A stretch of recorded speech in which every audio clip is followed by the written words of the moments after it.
So I hear you want to be a YouTuber. I get questions on the daily asking, Tanya, how do I get started on YouTube? What editing software should I use? What camera should I have? How do I have a good online presence? And so forth. So today I decided that I would dedicate an entire video to this topic. The number one thing that I think everyone gets caught up with the most is not getting enough subscribers. Subscribers are like a sacred golden child, or the last Chipotle on the planet. Instead of stressing over a 500,000 subscriber milestone or even a 1,000 subscriber milestone, celebrate every single step of the way. Because honestly, if you have 5 subscribers on YouTube, that's a bigger deal than having 30 followers on Instagram or Twitter. On Instagram and Twitter, followers can come at random, whereas on YouTube, people have to want to subscribe and click that button to go and watch you. So celebrate when you hit 30 subscribers or 20 subscribers or even 5 subscribers, because each little subscriber is an achievement in itself. Honestly, I have a folder of screenshots in my laptop where it's like 5 subscribers, 10 subscribers, 15 subscribers,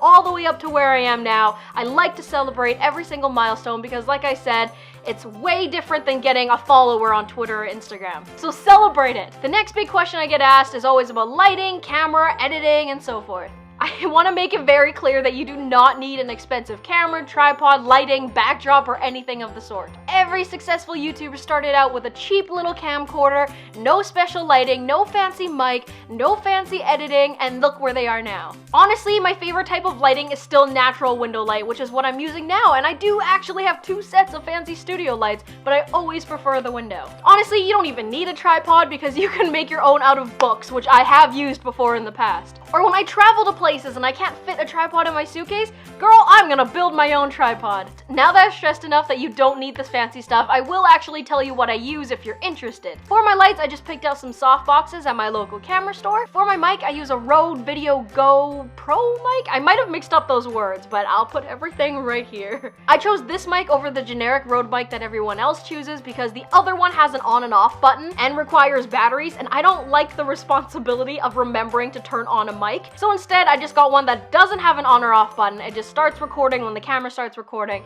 but it does drain your camera battery faster, so that's a downside. For my camera, I use a Nikon D810. I use 5 different lenses, but the one I'm using right now is my most used one, and that's the 20mm 1.8. This one is my second most used, and it's a 14 to 24mm 2.8. Also, if you're planning on getting a DSLR, I would get one with a flip monitor. I actually don't have that on my current camera because I needed this one when I was in film and photography school, so I bought myself a little small HD monitor so I can actually see myself when I record.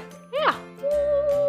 For an editing program, I would suggest starting with your basic one that your computer comes with. So Windows Movie Maker or iMovie, they are great to start out with. If you can learn the basics on that, then you can use any editing suite you want after. I actually used Windows Movie Maker myself when I first started from 2005 to 2008. Then I moved on to iMovie, which was the program that really taught me how to use editing softwares. Once I mastered that program, I moved on over to Final Cut X and Adobe Premiere Pro. I actually learned Adobe Premiere when I was in university, and that was a super hard program for me to first get adjusted to. So I would not start out there if you have no editing experience. Don't just go to the top of the line and expect for you to pump out really great content because it's actually a really confusing program. Starting out on Final Cut X wouldn't be that bad, but again, it would be easier if you learn on one of the smaller programs first. I edit on Final Cut X when I film videos like this, and for my more fancy videos or where I need fancy editing techniques, I use Adobe Premiere. Now, 3 of the things that really make you stand out physically when looking at your YouTube channel is number 1,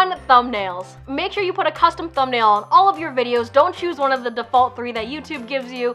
Edit it on something like Photoshop or even Paint. Honestly, anything that'll make them stand out. The second thing is having a channel banner. So that's the long little banner that you see at the top of every YouTube page. You definitely want to put your name on it, some other elements like graphic icons, your schedule, or anything else of the sort. You can look at other YouTubers' banners for ideas, but again, don't ever steal someone else's ideas. Which leads me to the third thing, having a schedule. Make sure it's written somewhere on your channel, whether it's the About section, your banner, or even in your video descriptions. If you have a steady schedule where you say you want to upload every Saturday, then viewers will subscribe knowing that they're promised a video every Saturday. Create your own content and think of your own original ideas.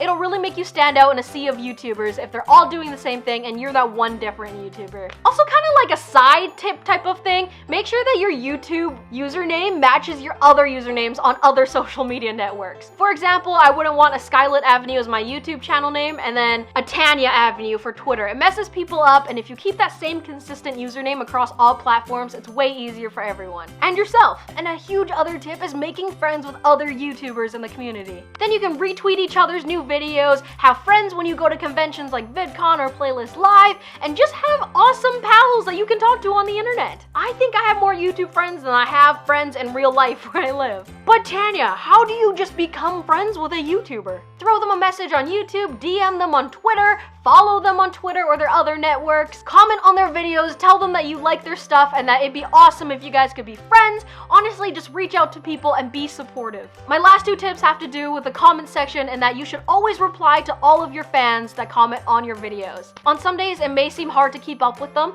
but honestly, always reply to them because fans will really appreciate it and it shows that you want a deeper connection than just viewers watching your own videos. And honestly, replying to comments is my favorite part of the day because I just love reading your guys' responses. The second thing is that if you get a hate comment, girl, just delete that comment. Don't stress about it. Don't stop YouTubing because you got 1 hate comment. Wow, it just got really bright again.